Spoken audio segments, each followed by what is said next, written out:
Eliza Tudor, Executive Director at Nevada County Arts Council, proud board member of Californians for the Arts and California Arts Advocate, and responsible for administering Upstate California's $3.5 million in regranting funds from the state through the California Creative Corps.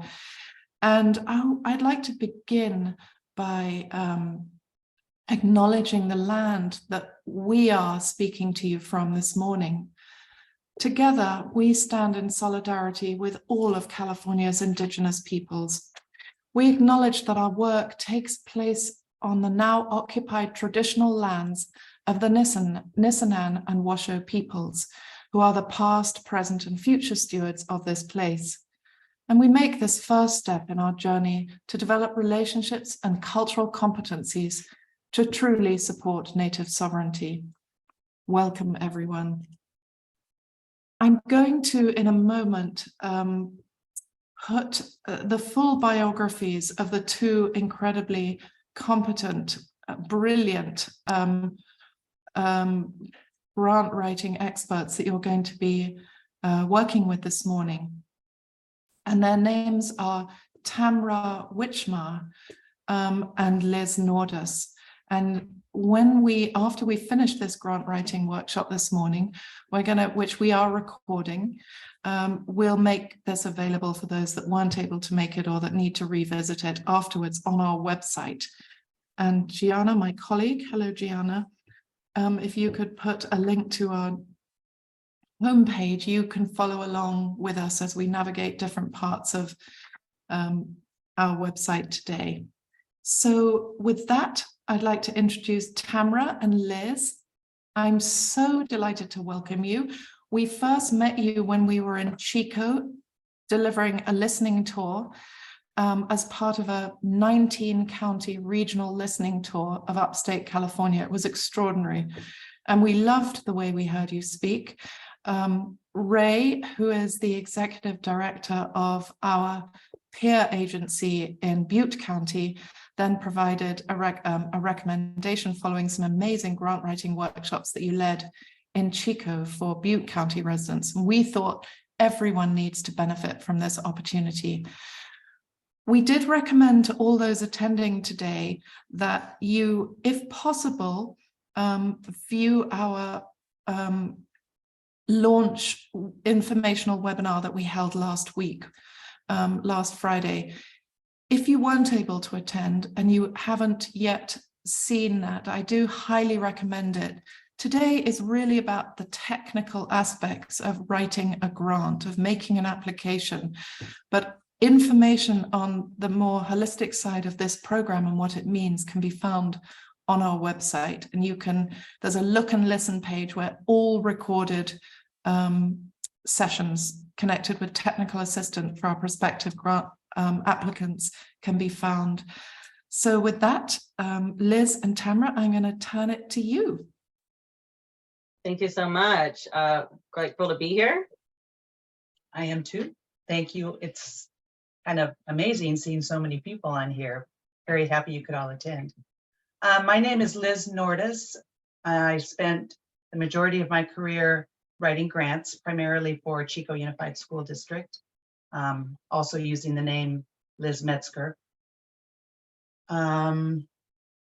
Yeah, that's basically what I've been doing. That and teaching English has been my primary occupations, and I have conducted a few grant writing workshops in the past and also spent time as a grant reviewer. So from both of those angles, I'm hoping I can share what I've learned with all of you so you can create a successful application. Wonderful. Yes. As mentioned, my name is TamRa Wich'Ma, and I do community organizing and have worked in social service sector for about a decade and a half now, and just really believe in creating access to people who are disenfranchised. And so really excited about helping people to apply to this grant opportunity. I've experienced working with nonprofits and local communities for writing grants, as well as for my own projects. So we're hailing from Metzger Maidu land here in Northern California, and We're going to go through a presentation with you. The purpose of this is to be interactive and to also walk through the application process. So there'll be opportunities for questions and comments as well as activities. But we're going to try to cover a lot here in the next bit of time. Shall we start? Yes, let's go. Okay, so I'm going to share our screen here. And so we're really talking about writing the proposal. That is the objective of today, and we're going to move through different parts of the application process. We got our agenda down here in the bottom left, so if you kind of want to see the ideas of what we're going to cover. And as what has been mentioned, this is going to be available on the website. So if you only have a certain amount of time to be with us, know that it'll be available to you. We're going to go through the key program goals, which all applications need to be relating to. We're going to go over the overview of the 3 grant categories. There's a range of different people who are going to be applying to these opportunities, from artists and community members themselves to larger organizations. So each application walks through a similar process. So we're going to do our best to make it as useful information for those different categories. But just so you know, we'll be covering those 3. And then we'll walk through the writing the proposal, the common elements that will be in that process, understanding the review criteria, which is a really important piece to relate to knowing what your funders are going to be looking at, and then general hints and advice to be in this process, and then what next steps and follow-up sessions will be coming next. Anything else? Cool. Okay, so the key program goals, these were established by the California Creative Corps, and as this funding is coming through Upstate California Creative Corps. So we also want to mention that we are independent agents of this organization, and so we're not actually affiliated. And what we're sharing here is in our personal experience, how we would be looking at the grant opportunity. So just take that information as you will, and definitely use access to the office hours and reaching out to Eliza and the team for direct clarification if you're looking for that in the process. Thank you. Yeah. Okay, so these are our key program goals. These are for the artists and the cultural bearers to take in mind in developing their projects, because the goal here is to increase public awareness of one or more of these 4 key areas. We're looking at public health, the emphasis of spreading COVID-19 or other related areas to public health, environmental issues, water, energy conservation, climate mitigation, energy preparedness, relief and recovery, civic engagement, and social justice and community engagement. All applications need to be making a direct connection to at least one of these areas or more, with an artist being a main focus of the work that is being created. So we're going to overview the 3 grant categories now. So there are basically 3 categories under which you could address one of these 4 goals. And there's a lot of moving parts with this grant. So we're trying to make it as simple as possible, but we recognize there may be questions, and that's why we'll save time for those. First category under which you could apply is as an individual artist or culture bearer. You could do that all by yourself as an artist, or a culture bearer, or in collaboration with another artist or culture bearer. The point is to bring these artists and culture bearers into the public sphere to build awareness for one of the 4 program goals. These applications are the most simple, I think, of the 3 different kinds you could write. Basically, you're going to describe how your project aligns with one or more of the established goals, what you hope to accomplish, how you're going to move the sphere or improve the health in your local community through your project. And yeah, actually those last two, it's sort of the same. Communicate how your project will contribute to community health and well-being. So that's category 1. And the dollar amount for that one, I believe, is up to $30,000. Is that right? don't have that right in front of me, but. Program category 2 is a single agency or partnership. Projects will demonstrate that artists and culture bearers are vital in shaping healthy communities. So in all of these, I think one of the things that caught my attention at the first listening session is it's a WPA model, Works Progress Administration, back in the 30s, where artists were paid to produce art. And that's what this is. So 80% in all of these different categories, 80% of the budget needs to go to an artist. But in category 2, it could be an individual artist in a residency, taking part in that, or it could be working with a community agency. The agency would define the project objectives, but the artist or culture bearer has the full artistic freedom to carry out the project. The residency could be somebody working on their own, solitary, but ultimately the output will imply some sort of community engagement and awareness. So again, it's going to move the needle in improved health outcomes. Anything to add to that one? Sounds good. Okay. And the dollar amount for that one is higher, I believe. 150,000. 100, yeah, $15,000 to $150,000. Yeah. And again, 80% of that goes to the artist and or culture bearer. And finally, program category 3 is multi-county or regional coalitions.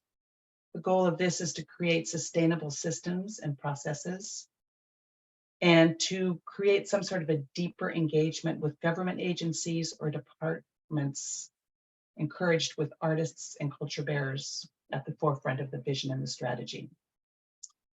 Again, we want the Upstate California Creative Corps is looking for the entities to have a common vision and complementary areas of expertise. So if we have let's say a government agency, and Eliza, you can correct me if I'm wrong on this, a government agency and a nonprofit and an artist working together, they should have a common vision of what it is that they want to do and accomplish. Their work should be in some way aligned. But again, the agencies will define the project objectives, but the artist or culture bearer has the full artistic freedom to carry it out. And the dollar amounts for these are $200,000 to $250,000. And again, with the bulk of it going to the artist or artists and culture bearers. I will just make a small correction to that. For all our participants today, check your chat and you'll see that we've shared the very precise language that we use on the Apply Now page of our upstatecreativecorps.org webpage. So for this regional or multi-county coalition category, applicants may apply up to 250, but there is no bottom limit. Oh, got it. Okay, thanks. Okay, thank you for that correction, Eliza. As Tamara said, we're just we're not the experts here in terms of the agency and the goals and having created this, but this is how we'd approach it. Okay, so should we stop and see if there are questions at this point in terms of the categories and that? Are we going too fast? Are we going too slow? My recommendation, Liz and Tamara, is that folks put any questions in the chat and then we can field them. Does that make sense? Let's get a little further along. All right, that sounds good. Wonderful. Good. Excellent. And just want to add that artists can be multiple in these grant applications, that there's many multidisciplinary artists that cover different areas, whether that's media arts, musicians, graphic artists. You can think broader in the form of who your artists and cultural bearers are, and that it doesn't necessarily be limited to working with one artist for a particular grant. You can add more people in there. So just taking that into consideration. And also that I'm sure the Upstate California Corps has access to artists who might be interested in working on projects. So if you're on this call and you don't already have access to an artist who you may work with, that reaching out to this organization could be a potential linking up. I know that's the case up here in Butte County with Ray. So writing the proposal. So this is the time where we want to like get into the process of actually writing the grant. Whether or not you already have something that you're working on, we suggest that you open a browser now and maybe open a Google Drive to start the application so that you can start walking through the steps. On one of the slides we did in the past, 80% of writing a grant is the preparation for it. So open in a web browser either the application, and would you be willing, Eliza, or somebody to put that link in the chat of where that is?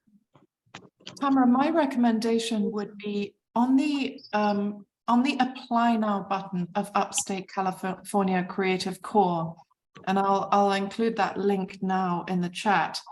You'll see that there are some downloadable PDFs of an application. I mean, I know for myself, this is highly subjective. When I'm writing an application, I very rarely write it within the online portal itself. I write it either in a Google Doc, as you say, or in a Word document or whatever, where I can save it and mess around with it and come back to it and then plug it all in at the last minute. But so if you go on to upstatecreativecorps.org and then go to the Apply Now button, you'll find applications for download in that navigation link. Perfect. So then you're able to follow along in this process. That's kind of the goal, is that if you're opening the application or downloading these PDFs, that you can follow along with what we're doing. So this time can be used towards writing and creating your ideas, and walk away from this afternoon with something to continue. Yes. Can I jump in with a quick question, Eliza, for you? Is somebody in your office monitoring the questions in the chat? Because I'm seeing several people with questions about which category they might apply to. Absolutely. If you scroll up in the chat, you will see that I copied in the 3 categories.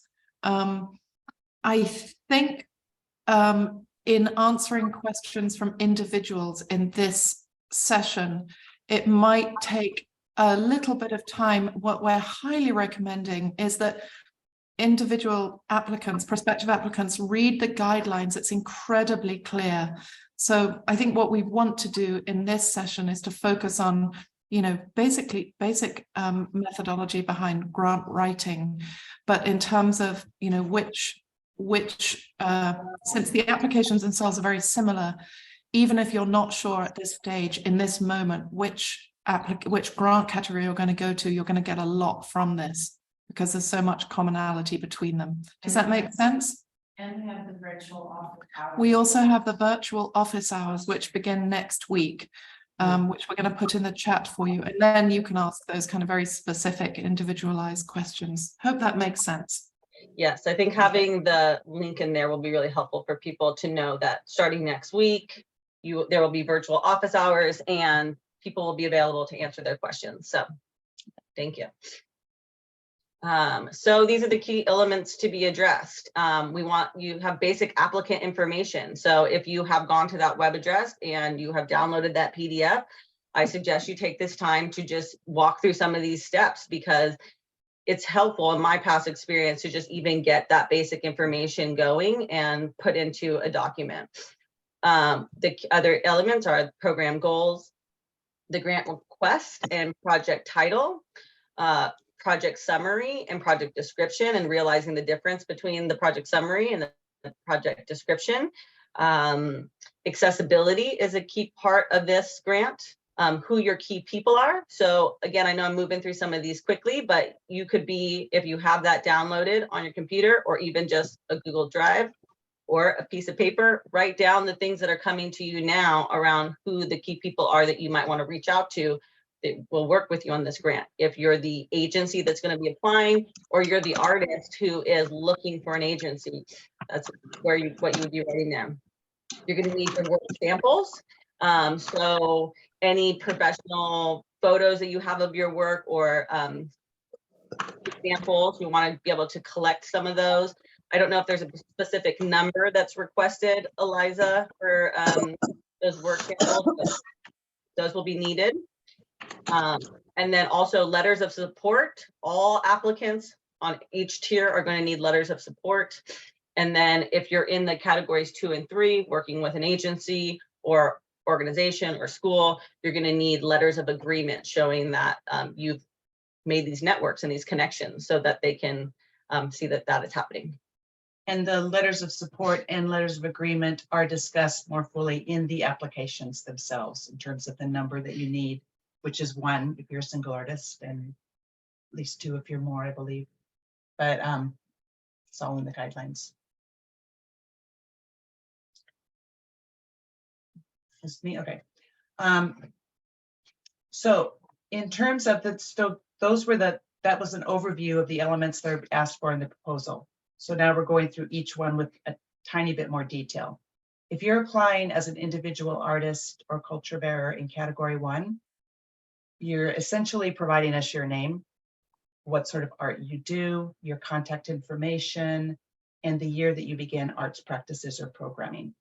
And it's, I think it's on the first or second page of the PDF application if you download that for the online application. I want to just interject for a second because I'm looking at a question that came up about confusion around if a non-artist agency or organization can apply for this funding. And correct me if I'm wrong, Eliza, but yes, they can, but they need to be working with an artist. Like 80% of that funding still needs to be going to artists, plural, or cultural bearers. So to make it very direct and simple, yes, you can apply even if your main function is not as an arts agency or organization, correct?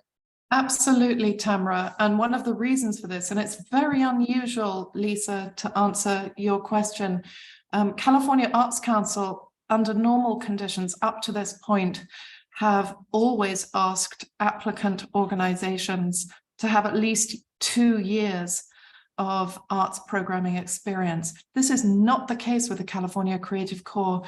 And one of the reasons is the idea behind this workforce development grant for artists is to draw the work of artists closer to government, closer to social service organizations, whether working within public health, environment, social justice, civic engagement.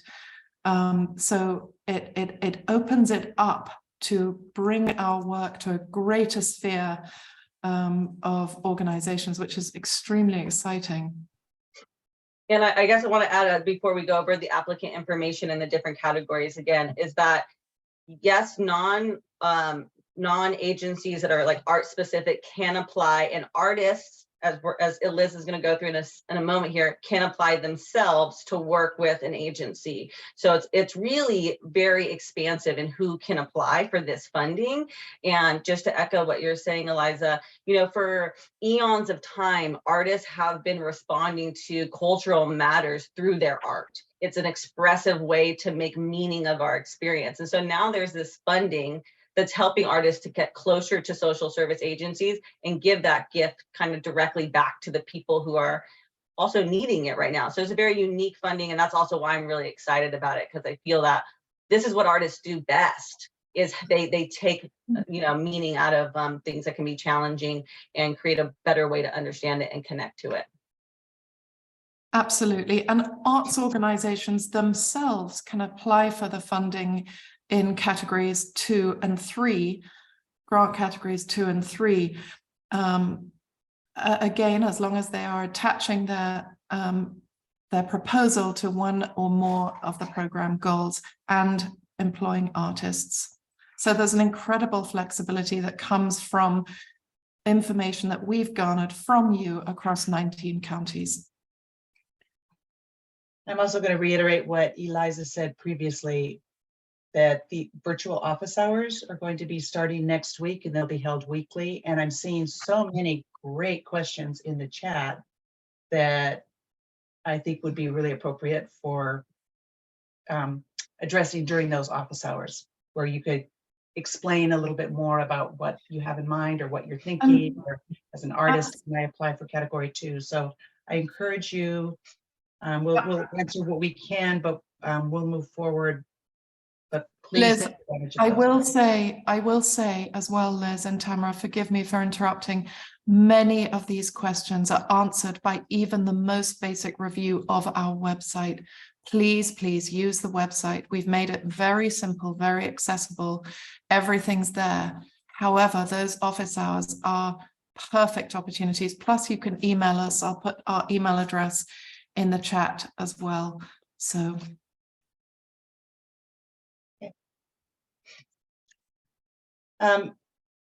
So that was category 1. Those are for applicant information, those 3 basic things were asked for. In categories 2 and 3, you also need to identify the lead artist or culture bearer, additional artists as applicable, year they begin arts practices or programming. So that's exactly the same as in number 1. In addition, categories 2 and 3, the agency, lead agency, needs to provide their federal employee identification number, EIN, and also the UEI, unique entity identifier. It's something that a long time ago was called a DUNS number.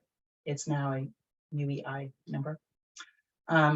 Organizational mission and purpose for the lead agency, and a brief summary of the lead agency's core programs and services. So with this, there will be what the artist does and what the lead agency does in terms of programs and services. That's applicant information. I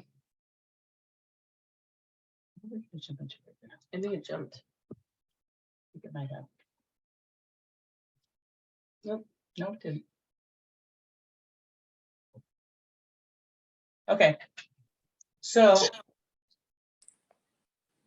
If you have a project in mind, this would be a moment where you could take some notes on what your program goals are and how they're going to align with some of the goals that were outlined at the beginning of this presentation. There were the 4 different categories. I'm going to attempt to list them: public health, environment, and relief and recovery. There's 2 other ones: community engagement. Community engagement and civic engagement. Mm-hmm.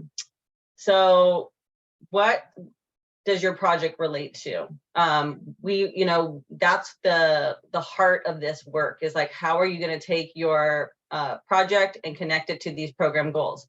And then what you're wanting to do, and what they're going to have a webinar tomorrow afternoon on how to work with the HPI, the Healthy Places Index, and connect to the different areas there that might need growth in different particular areas. So you're reviewing that criteria and you're making that connection. You're wanting to also, in your program goals, talk about the key personnel that are going to be helping to create these methods that you're going to be doing this work. And that the proposed project will be responsive to the community that's being served. How is what you're doing going to serve the community and help the awareness to expand and create participation within the community? Because they really want to be able to measure that this work is supporting people in reaching the goals that were outlined at the beginning of this presentation. Exactly. So as with any grant, the basis of it is, what's the need and how do you, what data supports that need? What's the project that you're going to do, and why do you as an agency or an individual have that capacity to carry out the project? And how's it going to make a change? And it's sounding like there's a request for, or maybe you already put in the link in the chat for the registration for tomorrow on how to use the Healthy Places Index. There is a webinar tomorrow at 12 where there'll be a tutorial on using that and finding out your particular zones and areas. Next section of the grant is a brief project summary. And by brief, they definitely mean brief. It's 500 characters maximum, which is about 70 to 130 words. It's the overview of your project. Think of it as an elevator speech. If you're riding 2 floors with somebody and they say, what are you working on? And you have just that much time to give the basics of it. This is something that every applicant is required to write. The grant guidelines suggest that you begin the summary with these words. I love this because they're helping you write your grant right here. Start by saying, with support from Upstate California Creative Corps, put in the name of the artist or artist collaborative, will, and then you move on to what you're going to do. So my suggestion in completing that would be state what your overall project is, beginning with a verb. For example, we will, with support from Upstate California Creative Corps, we will increase community engagement, I'm over in the blue now, and awareness of the diverse cultural groups of South Oroville by choreographing and performing 4 dance performances that showcase the traditions of the 3 predominant cultural groups residing in the community. I made up this, so sorry. I made up, if anybody who's listening from South Oroville, this is just sort of a fictional example, but it's giving you the idea that you start with a verb. What is it you're going to do? Who's it going to benefit? And what is it that you're going to be doing, which in the outcome that you'll see, which is performances. And you're also talking about the creative process that you're going to use. So in this case, it would be dance.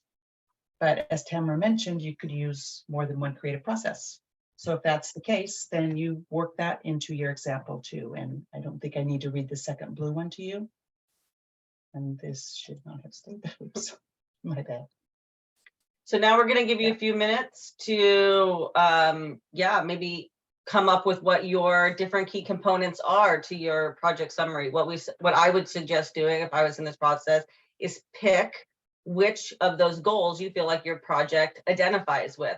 Take a couple minutes, go back to the website that is in the chat reference, the Upstate California Creative Corps website, look at those goals, copy and paste it into your document or write it down on your piece of paper and think about what kind of artists or cultural bearers that you would want to work with, or if you are the artist, how you're going to connect those things, how you're going to link those things, and attempt to do it in a succinct manner where it's, that 500 characters. It will give you a few minutes. We're going to come back and then we're going to kind of workshop it a little bit if people have some ideas they want to share. We don't want to take too much time because we have quite a bit other to cover, but anything you want to add, Eliza or Liz? Yes, I would only add those project examples were absolutely perfect. What would be great, just so that you understand how we will use those project summaries.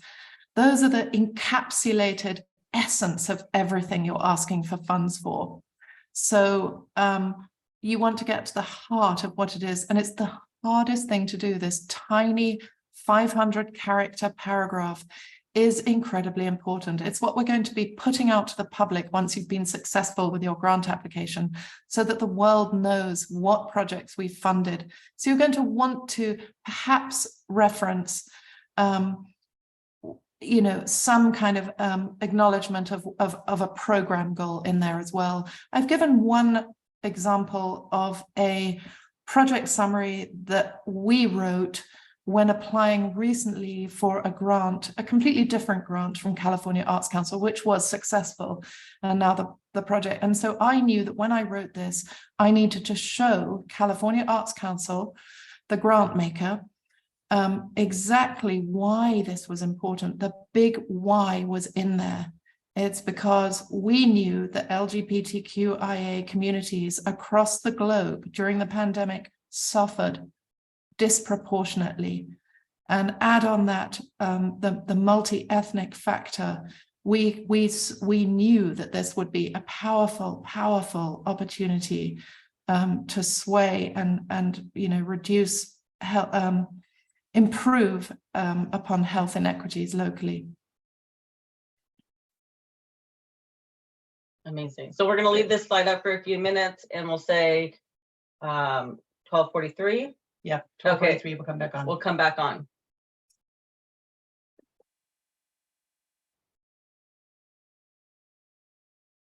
Did you put your example? I did. Could you put back that question you guys had up for us so that I can just reread it again? So I would Which suggest. question was that? I believe, yeah, you guys said like for the next 3 to 5 minutes. Yes, Yeah. perfect. Thank you. This Mhm, one? Yeah. Yep, Okay. thank you. Perfect.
Okay, welcome back. I know that was just a quick few minutes, but maybe if we have a couple minutes now, if anybody wants to share an example or wants to put it in the chat and we can give some feedback on it. This is an opportunity to do that, and then we're going to move along. So I'll give us a minute here and somebody could share an example if they'd like.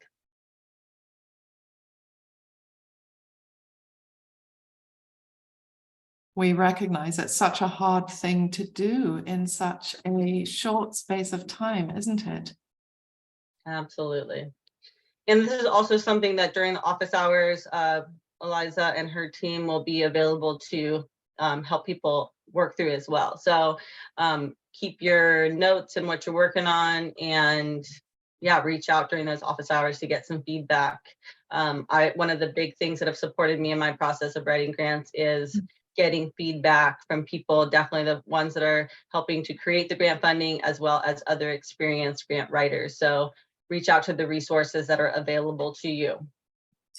Perfect. And with that in mind, and while we wait for anybody that wants to dare share something with us, because we know it takes a certain bravery, I'm going to share with you a link to a page on our website where you can find your county, so in every county in our 19 county region that we're serving is one of us, a county arts council. County partners, here we go. I'm going to just pop this in here for everyone to see, and you can find out who your local partner is, because in each county, your local partner agency is going to be providing workshops, grant making workshops. So for example, here in Nevada County, we have an in-person grant writing workshop in our county library this coming Saturday. Perfect. And so in the timeline there, we've pointed you to our, where you can register for all these technical assistance events. You won't find the locally facilitated grant writing workshops there. For that, you can connect in with your local partner agency, and we've listed those on that page. And I just want to add to the importance of connecting with your local county partner, just simply because they have such an awareness of what other ideas people are thinking about in your area, how you could potentially collaborate and work together, or, all kinds of resources. So it's a great starting point. Thank you. Yes, absolutely. I dare share. Wonderful. Chris, come on. So, okay. I'm getting stage fright all of a sudden. We believe in you, Chris. You got it. All right, let's see how this goes. Okay, with support from Upstate Creative Corps, Chris Murphy will create an original stage play that will increase awareness of the effects that media, social, cable news, etc., have on individual mental health and the subsequent impact on healthy, constructive community and civic engagement. Period. Okay. I have that written in like 4 different spots with arrows. Yes, So, you covered a lot. That's great. Yeah. I think you covered the goal of one of the things that it's going to reach. You talked about the artist. I don't know that I heard the area. Like, what's the community that you are actually serving? Or Oh, it would be Butte County. it'd be Butte County. Okay. Okay, you definitely want to reference the area, and when the Healthy Index workshop that's tomorrow will be really helpful, because there's actually very specific areas that they want to target in this funding, and so that's a piece I know you'd want to be there. And I'll give it over to Eliza and Liz and see if they have any other feedback they want to offer. Well, I was just actually going to sneak on real quickly on that in terms of keep in mind, because hitting that, I actually just heard an amazing piece yesterday on some NPR thing all about exactly what you just said and the impacts of media, especially social media. But it's keep in mind that with the Healthy Places Index, we pointed out to them, like, the mental health indicators really aren't developed and there yet. And this is why it's super important you build on local information and sources as well. And they actually understand this is something they want to grow, better indicators, have a way to do this. So they're definitely listening, but it's not necessarily there yet. So you might find that you actually care quite a bit. This is a topic that relates very much with the 4 program goals. So don't let it deter you, but look for those other resources of information as well, especially when the Healthy Places Index does not have that indicator. And I want to answer a question from the chat. Katrina, that was really helpful. Thank you. Lisa, you asked, how would you add 2 HPI indices into something like what you've just read? I tend to agree with you. You don't have to put absolutely everything into a project summary. I think it's more important to show your alignment with one or other program goal. And then when we ask you to explain in more depth, describe in more depth your project within the application, there you can go into it. And there are specific areas where we ask you to identify which communities you're going to be serving. I love, Tamara, what you said to Chris about giving some indication as to which community you're serving, but I don't think you need to get technically detailed in the project summary. It would be just asking too much with 500 characters. Chris, I really appreciate you being brave to share that. And I also think it's going to be very helpful for you and possibly other people too, as we move through the rest of the presentation, to have that as your core. because then you can start looking at how you're going to build in the need. It may not fit in the project summary, but it will definitely need to fit in somewhere else. So well done. Thank you. Yeah, good job. And I loved this other example, Liz and Tamara. Oh gosh, it's so far up. I can't find it now. It was Barbara's. With support from Upstate Creative Corps, the Auburn Arts Commission and local artists will bring awareness to our American River confluence area using river cleanup materials to create a sculpture emphasizing water and its importance to our community. I mean, there's so much in there. I think that's beautifully done for such a short, and you haven't even used the quota, the quota of characters you have. You've got some more in there. So I think it's beautiful. One of the things that's great is the mentioned bringing awareness. The California Creative Corps is all about bringing awareness. So think just as much about your process and your engagement and the degree to which you are drawing awareness for, shining a light on the urgency of these program goals. So remember, this is an awareness and engagement campaign. How are you bringing awareness to and engaging with your local communities? Wonderful. Thank you. Excellent. Thank you. So I think we'll move along. So this is another section of the application. So after the project summary, we're going into the project description. And this is the part where Eliza was saying that more detail would be asked of you of the project that you're creating. I'm going to go through the first two here on this slide. In the first area, you want to talk about the methods to create awareness. How are you going to do whatever your project summary says you're going to do? How are you going to reach that program goal? How are you going to engage the community with the project? Those are your methods, whether you're Chris's example of making a play or the art sculpture, doing community organizing, that's where you're going to describe that. The second key area is the description of who will be served. Tell us about the population that is going to be served. Include intergenerational learning aims. This grant really wants to create opportunity connecting the intergenerational experience. So help that be very clear to the grant reviewers how you're going to do that.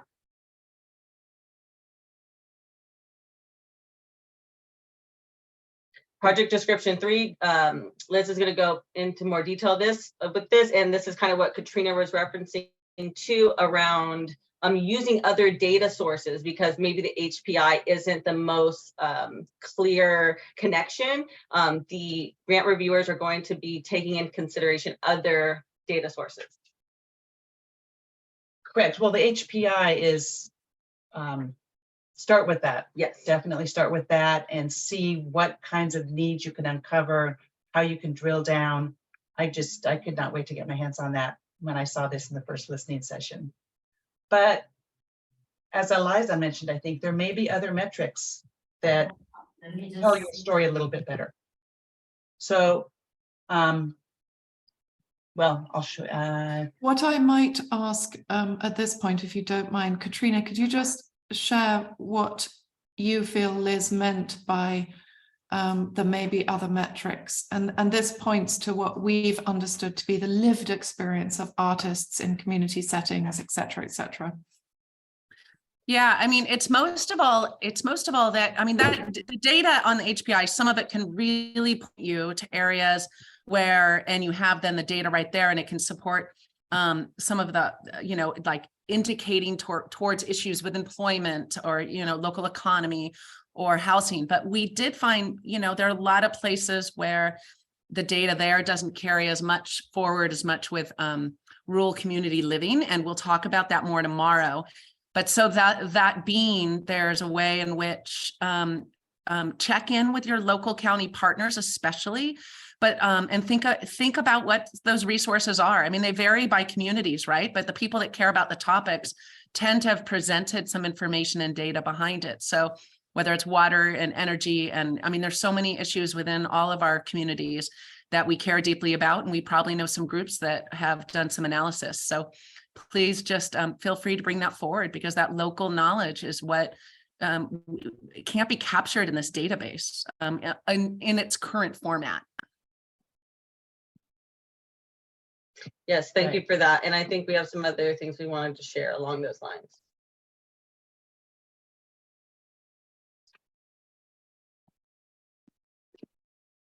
One second. So in another workshop that we did here, we pulled together just some places that you can find data to support the need for your grants.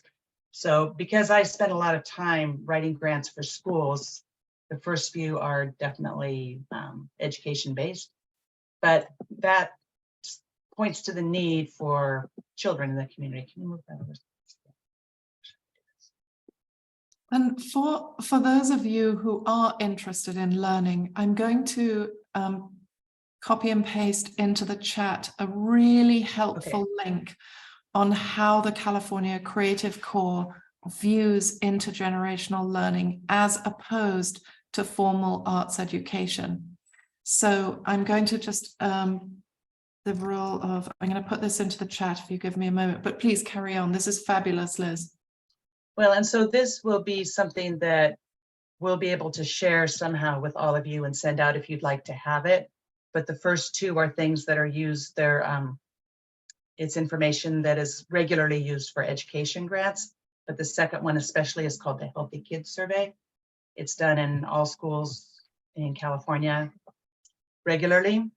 That has to do with health, safety, risk factors. That's all described there. Census data is another great place to draw information. We just had a census, which is great, but it's done every 10 years.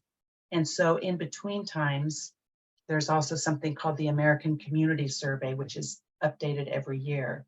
And you can get a wealth of information about economic levels, educational levels, whether people are employed, not employed, a lot of different things through the census that can support whatever needs you might find in the Healthy Places Index or other local indicators. And then dropped in here are some data sources that are pertinent to Chico, but I'm pretty sure that most other cities are going to have similar kinds of things. So for example, go to the City of Chico's website, or City of Paradise, or City of Quincy, or City of Eureka, wherever you may be. This consolidated plan, it's done every 4 years. It's a requirement, and it's a comprehensive overview of the community's low-income population needs, and then the goals the city's established to meet those needs.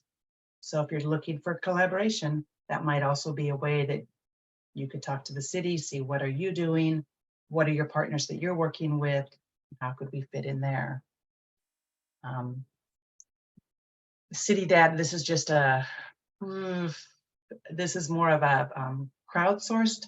It's like a quick, dirty view.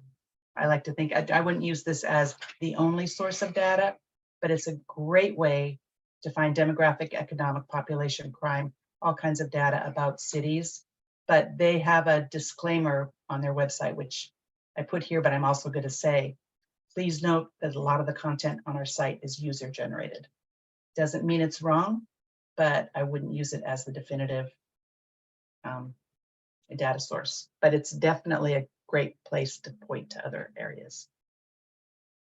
Police departments typically have crime reports, point in time survey if you're talking about unhoused populations or people that are underhoused even.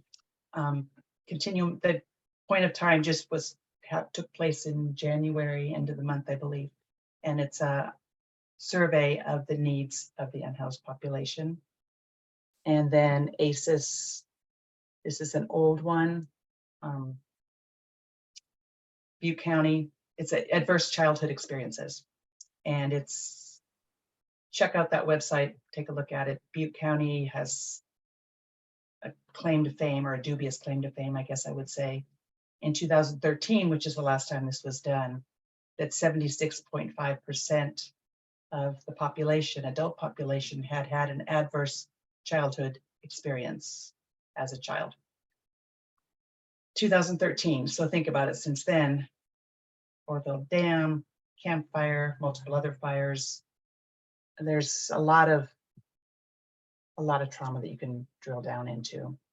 And then going away from, and sort of in a little bit different direction here, the California Arts Council has research and reports, and there's a lot of information here because once you figure out what your need is, it'll be important to show that the plan that you've designed to address that need is research-based and has a good chance of succeeding.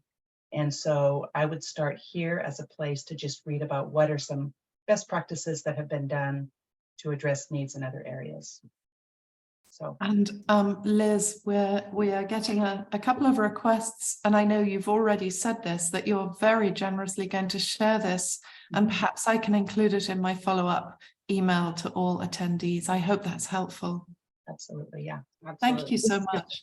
Just a starting point, but there's some Yes. other sources. Absolutely. And just to add a couple of that, peer-reviewed articles is a good source of getting statistics as well. And as Katrina was mentioning, sometimes in really rural communities, these things don't touch those rural communities. I did a project once in Concow, California. And anybody who knows where that is, it's a very small population in Northern California. And there are other means that you can describe the need. And so I guess for any artist that's looking at this and going, well, I don't know how I'm going to connect the data source. Work on how you're going to create your connection on your project with the program goal, and then work with Upstate California Creative Corps to craft how that will be measurable. I think that will be the way to focus. Don't be put off by being like, oh, I'm not going to be able to find data, because they really want to be able to reach some of these communities that haven't been reached before. Yeah, and actually, adding on to that one, data that I've done in the past for school districts sometimes is as simple as a pre-post survey, as doing a focus group, for example, with a group of community that you want to reach, and ask them 2 or 3 questions about how they feel about X, Y, or Z. And then at the end of the project, you repeat that. And that's more measuring the impact of your project, but it's also a way of collecting data, seeing how people feel. So there's a lot of ways to get that. And it's essential. It is the most essential thing I have found as a grant writer. Okay, so we're gonna give you 5 to 7 minutes, but maybe we'll give you a couple minutes here to practice identifying where health outcomes are low. We were actually gonna focus on the HPI, but they're gonna do that tomorrow. Yeah, So do we want to move forward? move forward. Okay, so know that you're going to be working on this tomorrow in the sake of time, and also you can start kind of creating some ideas of where your health outcomes might come from. Liz gave some great examples. Eliza is going to email this out, and it's going to be on the website, but you can start to make those connections with your project summary, knowing that this is an essential part of your application. Mm-hmm. Yeah, because it's kind of a balance, starting with need, starting with project. Need should be at the core of what you do. And there might be a number of needs, and you might have a great idea for a project, but if it's not supported by a need, or if it doesn't address a real core need within your community, then it's probably not the right one, or it may be the right one. However, there may be a number of different needs within the community, and so you might find a project that does address it. And one of the things I heard Eliza say in the last webinar around this funding in particular, like it may not be the right match for this funding, but California Arts Coalition has lots of other funding opportunities that you might want to check out. But for this one, we really want to make sure that whatever your project summary is, project description, is meeting up with these needs and these health outcomes. That's really got to be linked. And that's why we wanted to start with this. Yeah. That's wonderful that you say that. And just to lean in, the document that I shared on the role of intergenerational learning, I mention this because we've had so many educators with us along the way in our listening tour. And we found the need to clarify. And in fact, our research on this topic has helped other administering organizations across the state to clarify the difference between this funding as it relates to intergenerational learning, which is very much anchored in the community. It doesn't take place in the classroom, and formal arts education. And in this document, which you'll find in the chat, Intergenerational Learning, we point you, all you fabulous educators out there that are looking to fund urgently needed programs that take place in the classroom. We've pointed you towards California Arts Council as a source of incredible funding for arts education around schools. And of course, California Arts Council is just about to launch its 2022-23 season of funding, 23-24 season of funding within the next few weeks. So there will be all kinds of grant opportunities for you to apply for, but this is very specific. So just use those program goals, those 4 program goals: environment related issues, public health, civic engagement, and social justice. Use them as your constant check and balance as to whether this grant is right for you, along with community health and well-being. Thank you. Thanks. Okay, and the last 3, all very important and interrelated parts of the project description section are, we touched on these a bit, but what are your measures of success? So you're going to decide what your goals, what your objectives are, and then how are you going to know that you've met them? And we are, we're going to do some follow-up sessions. We're going to get some ideas from you as to what you want in those sessions, but one possibility is to do a whole session around writing good, strong goals and objectives. So actually the Upstate Creative Corps has identified the goals for you. You'll be choosing the one or more that you want to address, but then you want really measurable objectives to address, to get toward that goal, and how you're going to document the project too, the progress. So how are you going to know along the way that you're actually, you don't just take the money and then a year later say, oh, well, we didn't quite get there. No, what are the steps? And related to that is number 5, which is a detailed timeline. It says see separate attachment for example. In fact, we're going to create an attachment and propose that also, probably goals, objectives, and timeline as a possible follow-up session, because these are critical in showing a funder that you not only have a need, not only have a great plan to meet that need, but you're able to carry out the steps to accomplish those goals and meet that need in the end. And then linked also to the goals and objectives and timeline is, of course, the budget and the budget worksheet. So you know that 80% of that goes to an artist, but you're not just going to put 80% to XYZ artist or culture bearer, but you need to be very detailed within the budget, within the parameters that are described within the guidelines as to how that's going to happen.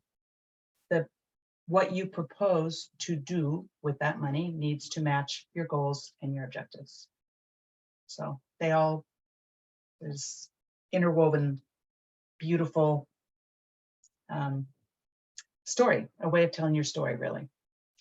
And as Liz mentioned, whether we're going to have a survey here at the end to help decide what follow-up sessions we're going to have, where people have the most desire to have some shared experience and facilitation around, but also our intention is to have some resources on the website that we keep referencing on how to do some of these steps so that you feel supported in that process. And again, they'll virtual office hours would be a place to check in and see that you're going in the right direction.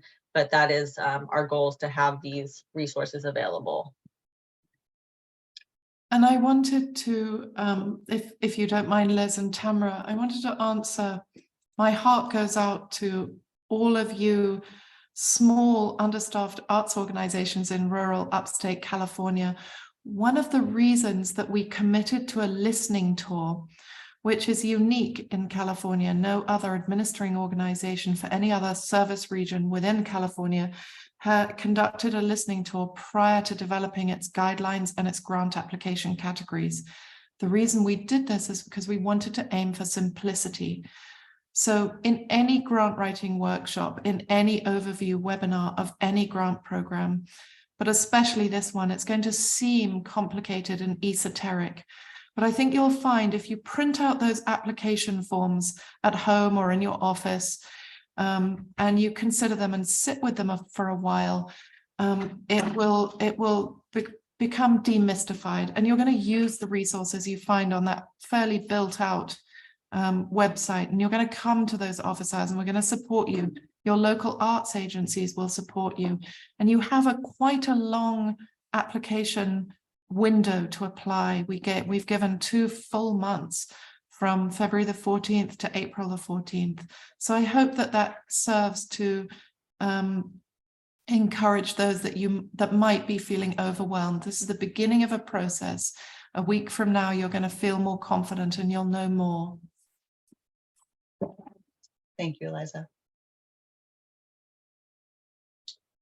So accessibility, this is a big part of the grant application, and it wants to describe the public component to the work and how it's accessible to the defined communities. How, like, we really got to make that connection of what your work is and how it's being connected to the communities. This is where you're going to describe how you will ensure physical or digital accessibility. I was thinking about this as you were referencing the printing. Some people don't have access to those sorts of things, and so, or they don't have access to computers or technology, and so we want to be taking that into consideration in your grant application of how it's going to be accessible to these different populations. And as mentioned, reaching out to the partners would be a great way to maybe answer some of these questions of how to keep it accessible if that's a place that you're struggling. Thank you. Mm-hmm. So the key people, so in this part of the application, you're wanting to provide brief biographies of each person that is going to be involved in this project, their name, their contact information, the description of what their skill set, examples of their art, and how it's central to the project goals. If it's not already clearly illustrated in the biography, you want to be making that connection. How artists and cultural bearers will be supported by the applicant agency. Again, if you're in that category 2 and you're the one who's applying, how are they going to be supported? Making that very clear. You want to describe the relationship of each key person to one another. I could use an example of a project, like a video media project that I might be working on, and connecting the different pieces of the tech person who's maybe doing some more of the videography part and the person who's creating the content. You want to help create that clear relationship and include the decision-making hierarchy. How are decisions being made? Are the artists and cultural bearers in the forefront of that conversation? Because as referenced, that they need to be in that part. So making that connection. And then going back to what Eliza's been mentioning around including the intergenerational learning component. Describe how those mentoring relationships exist. And if not, maybe start to dream up how they can be connected into this project, because it's definitely a piece that wants to be woven in. I think we have about 7 more minutes or so before maybe we want to pop the survey up on there. So we're not necessarily going to be able to go through all the rest of our slides. So bear with us as we kind of decide which ones we're going to cover so we can get to the last piece and ask you all the question of what you would like to hear more about. Yeah. And just before we leave this one particular slide, the letter of agreement, if you're a category 2 or category 3, speaks to the connections between the different agencies that are applying, the artist, culture bearer, and 1 or more agencies. And so whatever you're writing about in here, about the connection between them, the hierarchy, should also be reflected within that letter. Yes. And if you're an agency that's applied for grant funding before, you probably are familiar with a format of writing a letter of agreement. If you're an artist and this is new terminology for you, hopefully we can have that as a resource on the website as well. So you have, a template to work with, because we want to show that it's almost like there's a formal relationship between the 2 people or more, 2 or more. Additional attachments, Tamara referenced this earlier, work samples, and that is spelled out pretty clearly within the, very clearly actually, within the categories 1, 2, and 3, how long the work sample should be, how many. Letters of recommendation, again, that's spelled out. A minimum of 1 letter of recommendation if you're a solo artist, 2 if you're more than 1 artist. And then, and that's for category 1. And then categories 2 and 3, again, letters of agreement signed by the applicant and the lead artist culture bearer. And it really does need to show the mutual commitment to the artistic process, the vision of the lead artist, and an understanding of the roles and responsibilities of each partner. And it may seem like we've said that 3 times now, but it's really critical. As a grant reviewer, I know that sometimes when those things don't line up, what's written in the application and what comes out in the letter, it's maybe not as strong an application as it would be when they do. This is just we put in there for an opportunity to ask questions, and people have been asking questions in the chat, and thank you for getting those answered, and also just kind of reiterating, go to the website, check in with office hours. And I think this is an important part to reference. Liz created a crosswalk that helps to understand the review criteria, so that we're making a connection between the application and the review criteria. Because for a lot of people, if this is their first time applying or first few times, we don't always think to start with the review criteria, but this is the way the grantors are going to be looking at with your application. So we're going to show that to you here. I'll show you that. And this is for category 1. The criteria it's slightly different for 2 and 3, not hugely different, but there's a couple of other pieces for 2 and 3. Yeah. Sometimes the rubrics and review criteria for any given grant and the actual questions that are asked are almost identical. In this case, they're a little bit different. And so this crosswalk is just a way to kind of look at, on the left-hand side, what's asked in project description and accessibility and in key people. What are the questions that are asked? And then on the right side, which review criteria does it hit? Just so you can make sure that you're hitting all the review criteria, because you could answer everything that's asked in the prompts, but you might not quite get to it in the detail, answer it in the detail that is requested in the criteria. And the grant reviewers are going to be looking at that criteria to make an assessment of your grant meets the application requirements. So this is going to be a resource that'll be available. We'll also make sure that Eliza has it and that it's on the website. It's for your benefit, as Liz mentioned. This is for mostly category 1 applicants. It is for category 1. I can make another one for 2 and 3 if that would be helpful, but the thought was that often if an agency is applying, they may have more experience with writing grants and could do this on their own intuitively. Might be a little bit harder for someone who's newer to grant writing. So we'll definitely share this one more if you want them. And the numbers in parentheses at the end of the review criteria side reference the actual, there's 4 major sections in the review criteria, and each one is lettered. And so 2A means it's the second review criteria, which is project design, and A, which is to what extent is the project aligned. So you can just sort of look back and forth. And it's just a way of doing a final check, dotting the I's, crossing the T's, making sure you hit everything that needs to be hit in your application. Stop share. Stop share. Okay, I think we just got a few more slides here. Toggling between 2 screens, so thanks for your patience. These are probably self-explanatory since we have 10 minutes left. General hints and guidelines for writing a grant. Number 1, this is one of the best ones that I ever learned, I think.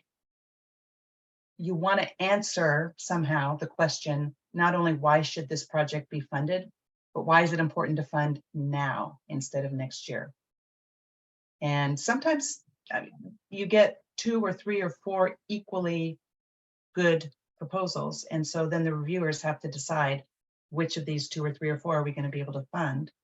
And so if there's some compelling reason why it's critical now, there's not always that compelling reason, but if there is, get that in there.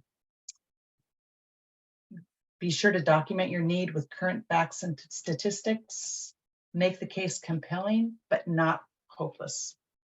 And that's all, again, a fine balance to walk. You want to show a great need, but not a need that's so big that this money's not going to help to solve it. Rereading the guidelines and rubric, as we just discussed, look at the crosswalk, detailed timeline, which we can discuss in a further session if you would like to. Again, as I mentioned before, the need statement, the program, the objectives, and the budget should be tightly linked to each other. And finally, be really explicit as you're talking about your project and your community that you'll be serving. Don't assume that readers know your community. They may, if I was writing a federal grant one time and was writing about they asked for the demographics and I gave the demographics, and I was in Chico, this many Blacks, this many Hispanic, these are the categories they asked me to put them in. And they wanted Asian, so I said it was 21.2 Asian.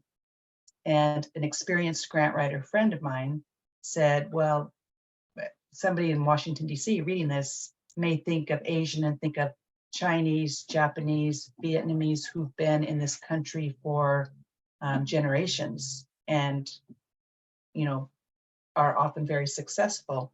In reality, the Asian community we had at that time in Chico was primarily Hmong, first generation, parents with no literacy, no written literacy since the 50s or until the 50s.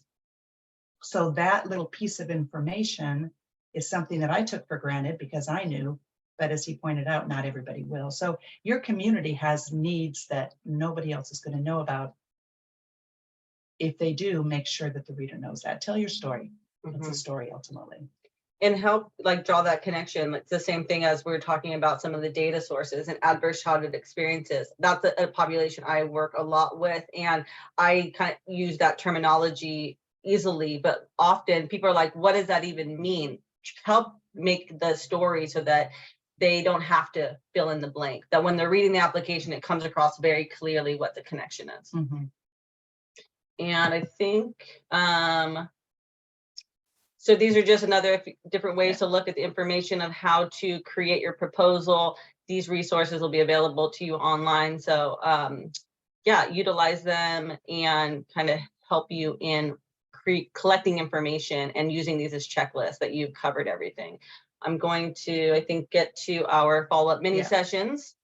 So with the support of Upstate California Creative Corps, who really wants grant applicants to feel resourced and successful in applying, they're creating an opportunity that besides this grant workshop, there are some opportunities to do mini workshops. We can't cover all of these categories because that is more than is available at this time, but we'd like to hear from all of you which categories feel like would be the most supportive. And so I think we created a survey that is going to go out via Zoom, correct, Eliza? Oh, it just went out. Cool. That was what that was. Yeah. And so, Eliza, you said we'll be doing 2 or 3? 2? 2. I think okay. 2 so, follow-ups. So do you want people to choose their top 2 from this? Top 1? You're muted. So more than. It's a multiple question poll, so yes, the answer is many as You can answer as many as you like. So what will probably, I can see that obviously reviewing the review criteria feels like it'll be very interesting for many people, and developing a budget as well, that makes sense. So perhaps we can look at the format for the budget next time and reviewing the review criteria. I think we've done a good job with.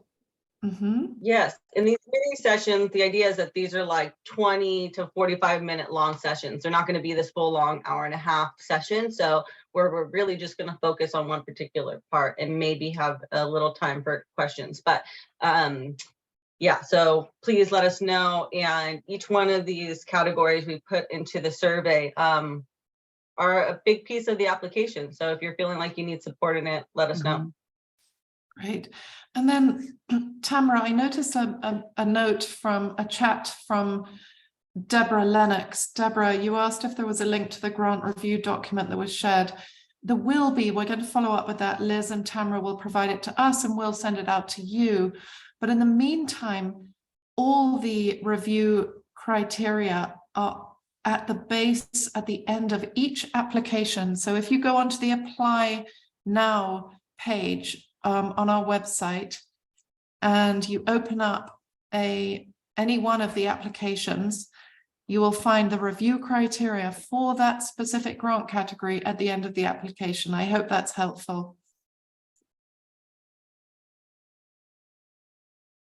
We see that 32 out of 44 people have responded, so it's Fantastic. So if everyone's finished, I think that gives us quite a clear sense, doesn't it? I'm going to just take a little kind of screenshot of this so we keep that data, and I'll end the poll now.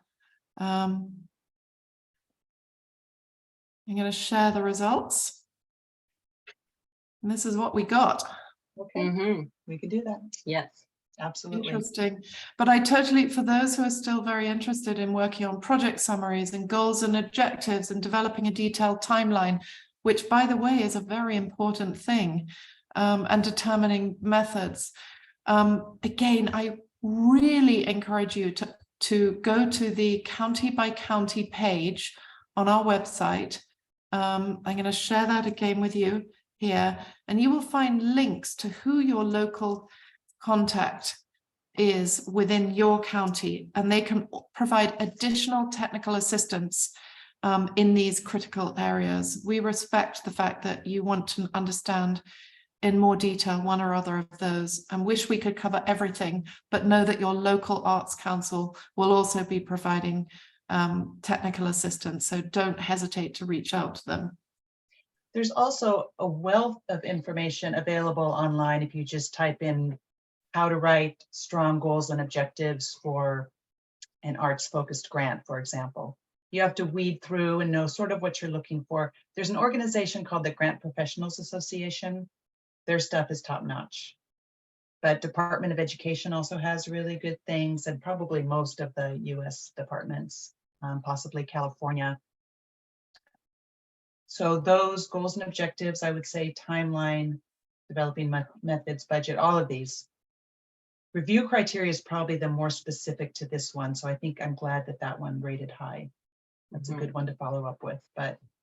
And potentially we can have some of these links connected for you in the FAQ that Upstate California Creative Corps has been working on, so that we can maybe save you some of the time to like, well, am I looking at the right thing? So we can make some connections to some websites there, and you can click on it and get some examples, because often just having an example is really helpful place to start. Yeah. So thank you so much. Thank you. Just a quick question from Teresa. I really wanted to answer this one. Teresa asks if it's possible to get awarded a portion of the grant if the full request cannot be funded. Yes, we wanted to reserve a certain amount of flexibility in terms of the review of applications and hard decisions that we need to make based upon the you know, what's in the pot for the entire region. We want there to be an equitable funding, and this might mean that we need to share the love, and that if a particular application perhaps isn't scored 100% and yet it seems like it carries real merit, we might be able to do that. So yes, I'm pretty sure that will be the case. Fantastic. Okay, great. Well, thank you all, and we will See you look forward soon. to seeing you again.